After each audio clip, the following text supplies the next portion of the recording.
Hi friends, Telugu serial యాక్టర్లు పవిత్ర జయరాం, చెల్లా Chandrakant alias Chandu 4 రోజుల వ్యవధిలోనే చనిపోవడం అభిమానులను కలిచివేసింది. రోడ్డు ప్రమాదంలో పవిత్ర జయరాం చనిపోయాక ఆమె మరణాన్ని తట్టుకోలేక ఆమెకు సన్నిహితంగా ఉండే నటుడు చందు బల్వన్ మరణానికి పాల్పడ్డారు. ఈ కేసు ఇంకా దర్యాప్తులో ఉంది. ఇక చందుకు గతంలోనే పెళ్లైంది. భార్య పేరు శిల్ప. వీరికి 8 ఏళ్ల పాప, 4 ఏళ్ల బాబు ఉన్నారు. అయితే పవిత్రకు దగ్గరైన చందు తన కుటుంబానికి దూరమయ్యాడు. చందు మరణించాక చందు భార్య శిల్ప వెల్లడించిన పలు అంశాలు చర్చకు కారణమవుతున్నాయి.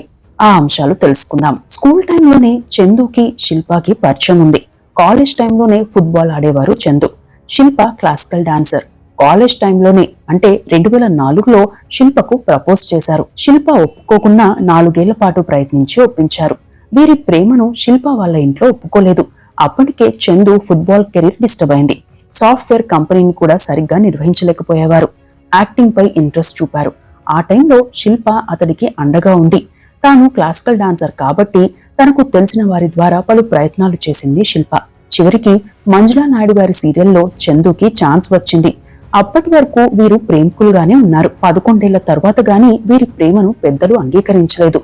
2015లో పెళ్లి జరిగింది. పెళ్లయ్యే నాటికి వీరి కుటుంబ ఆర్థిక పరిస్థితి కూడా అంతంత మాత్రమే అయినా చందు మాత్రం శిల్పతో చాలా ప్రేమగా ఉండేవారు. భార్యను కన్నయ్య అని ప్రేమగా పిలిచే చందు ఆ పేరునే తన చేతిపై టాటూగా వేయించుకున్నారు. తన తల్లిదండ్రులతోనే కలిసి ఉండే చందు పిల్లలు పుట్టాక ఏమాత్రం ఖాళీ దొరికినా పిల్లలతో ఎక్కువగా టైం స్పెండ్ చేసేవారు. అయితే చందు సెటిల్మెంట్లు చేస్తుండటంతో భయపడిన శిల్ప అలాంటి వద్దని చెప్పేవారు.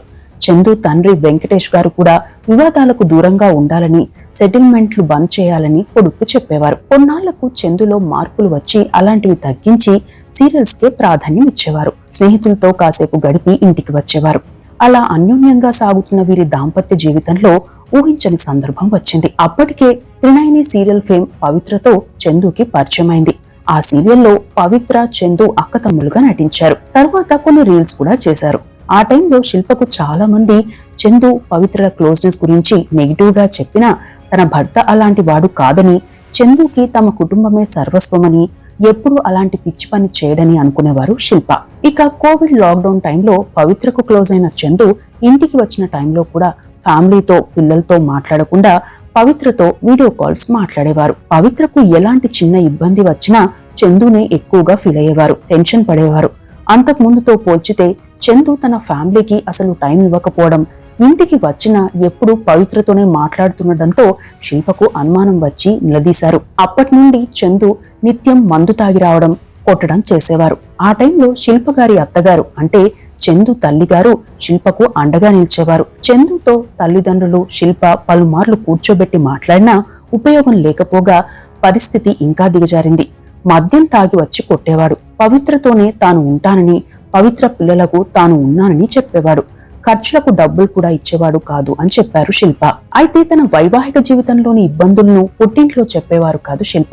ఈ విషయాలు చెబితే వివాదం ఇంకా పెద్దదవుతుందని, కొన్నాళ్లకైనా చందులో మార్పు వస్తుందని ఆశించినా పెద్దగా మార్పు రాలేదు. దీంతో మహిళా మండలిలో తన బాధను చెప్పారు. అక్కడ చందుని కౌన్సిలింగ్ కి పిలిచారు. అక్కడ కూడా చందు తాను పవిత్రతోనే ఉంటానని ఖరాఖండిగా చెప్పారు. దీంతో అక్కడి వారు ఇక చందులో మార్పు రాదు, అతన్ని వదిలేయ్ అని చెప్పారట. చందు కూడా చాలాసార్లు విడాకులు అడిగాడని చెబుతారు. కానీ పిల్లల కోసం చందుతో కలిసి ఉండేందుకే ప్రయత్నించారు శిల్ప. అదే టైంలో పవిత్ర శిల్పకు ఫోన్ చేసి వాడు నా మొగుడు, నాతోనే ఉంటాడు అని అన్నారట. ఇక శిల్ప పవిత్ర కుమారుణ్ణి కలిసి విషయం చెబితే వాళ్ళ లైఫ్ వాళ్ళ ఇష్టం, మేమేం చెప్పలేమన్నారట. ఎప్పుడైతే శిల్ప అలా ప్రశ్నించిందో చందు ఇంటికి రావడం పూర్తిగా తగ్గించారు. ఒకవేళ ఎప్పుడైనా వచ్చినా తాగి వచ్చి ఏదో ఒక గొడవ పెట్టుకుని కొట్టేవాడని మీడియాతో చెప్పారు శిల్ప. మాక్సిమం పవిత్ర వాళ్లతోనే ఉండేవారు. తన ఇంటి గురించి, తన గురించి ఎంక్వైరీకి తన పరిచయస్తులను ఇంటి వద్దే కాపలా ఉంచేవారు. మా ఇంటికి ఎవరు వస్తున్నారు, శిల్ప ఏ టైంకి బయటకు వెళ్లారు, పిల్లలు స్కూల్ కి వెళ్తున్నారా లేదా అని వివరాలు కనుక్కునేవారట. ఆ విషయం కూడా శిల్పకు తెలిసినా ఏ నాటికైనా తన భర్త మారతాడని ఎదురుచూశారు. అన్ని ఇబ్బందులు పెట్టినా నా కోసం కాకుండా పిల్లల కోసమైనా నువ్వు రావాలి, వారికి తండ్రిగా ఉండాలి అని చెబితే నా బాధ్యతలు నేను నెరవేర్చుతాను, అంతకంటే నువ్వు ఎక్కువగా మాట్లాడొద్దు అనేవారట. ఎప్పుడైనా ఒకసారి ఇంటికి వచ్చేవాడు. సంతోషంగా తాము భోజనం పెట్టినా బయటకు వెళ్లి తనకు ఇంట్లో భోజనం పెట్టడం లేదని బ్లేమ్ చేసేవాడని అన్నారు శిల్ప. అంతేకాకుండా తాను ఎవరితో మాట్లాడినా అనుమానపడేవాడని, అన్నయ్యలతో మాట్లాడినా వల్గర్ లాంగ్వేజ్ తో తిట్టేవాడని, ఆ టైంలో అత్తగారు కూడా చందుపై కోప్పడేవారని చెప్పారు. కొన్నాళ్ల క్రితం శిల్ప గారి తల్లి చనిపోయారు. దీంతో తన పరిస్థితి ఎవరికి చెప్పుకోవాలో తెలియలేదని అత్తగారే తల్లిగా మారారని చెప్పారు శిల్ప. అయితే అన్ని ఇబ్బందులు పెట్టినా పిల్లల భవిష్యత్తు గురించి ఆలోచించిన శిల్ప చందుతో కలిసి ఉండేందుకు ప్రయత్నించారు. కానీ రెస్పాండ్ అయ్యేవాడు కాదు. తన ఫేస్బుక్, ఇన్స్టాలో శిల్ప మెసేజ్ చేస్తే బ్లాక్ చేసేవాడు. అదే టైంలో శిల్పను ఏడిపించాలని పవిత్రతో ఉన్న వీడియోలను అప్లోడ్ చేసేవాడు. ఇవన్నీ గమనించిన శిల్ప ఓ రోజు చందును కలిసి, నేను ఇక ఏమీ అడగను, ఆమె పేరు కూడా ఎత్తను, కానీ నువ్వు ఇంటికి రా, పిల్లల గురించి ఆలోచించు, చిన్నపిల్లలు, వారి భవిష్యత్తు గురించి ఆలోచించు, నేను ఎలాంటి గొడవ చేయను, పాతవి మాట్లాడను అని చెప్పానని, అప్పుడు కూడా పవిత్రనే నా లైఫ్ అని చెప్పాడని విలపించారు శిల్ప. ఇక మే 11న శిల్ప గారు తన అత్తగారికి మెడికల్ ఎమర్జెన్సీ అయితే ఆసుపత్రికి తీసుకెళ్లారు. తల్లికి బాగోలేకున్నా టూర్కి వెళ్లారు. ఆ మరుసటి రోజే పవిత్ర, జయరాం, చందు వస్తున్న కారు ప్రమాదానికి గురైంది.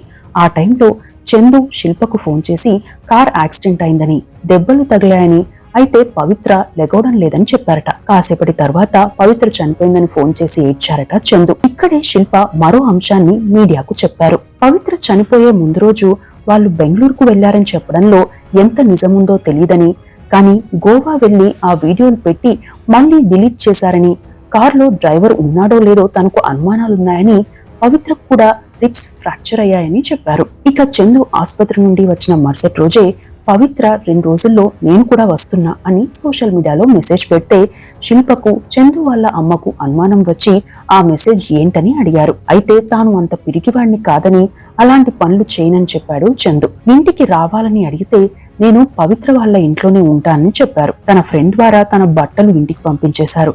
దీంతో శిల్ప, చందు వాళ్ళ తల్లి చాలా టెన్షన్ పడి చందు ఫ్రెండ్స్ కి ఫోన్ చేసి ఎప్పటికప్పుడు కనుక్కునేవారు.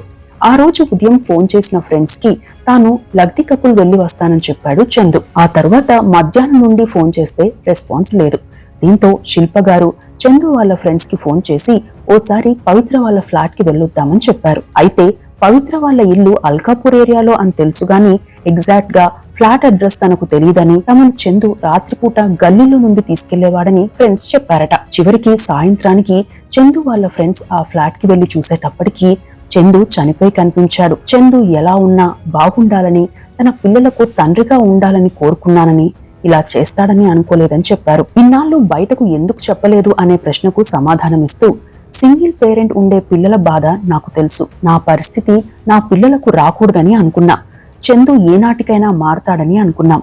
అంతకుముందు కుటుంబమే ప్రాణంగా బతికేవాడు, కానీ ఏ మాయ జరిగిందో తెలియదు. ఈ విషయాలు బయటకు చెబితే గొడవలు పెద్దవై చందు తమకు మరింత దూరమవుతాడని, ముఖ్యంగా ఆడపిల్లపై ఆ ప్రభావం పడకూడదని అన్ని ఓర్చుకున్నాను, కానీ చివరికి చందు ఇలా చేశాడు అని చెప్పారు. కారణం ఏదైనా, తప్పు ఒప్పులు ఎవరివైనా, చందు ఎంత టాలెంటెడ్ నటుడైనా, ఆయన బయటి వారితో ఎంత మంచిగా ఉన్నా, పెళ్ళయ్యాక వేరే వ్యక్తితో ఏర్పడిన ప్రేమ ఎంత గాఢమైనదైనా చివరకు తన కుటుంబాన్ని దూరం చేసింది. ఆయన కూడా శాశ్వతంగా దూరమయ్యాడు. ఇన్ని ఇబ్బందులు తట్టుకున్న శిల్ప మరింత ధైర్యంగా ఉండాలని, ఆ పిల్లల కోసమైనా తాను మరింత ఆత్మస్థైర్యంతో ఉండాలని కోరుకుందాం.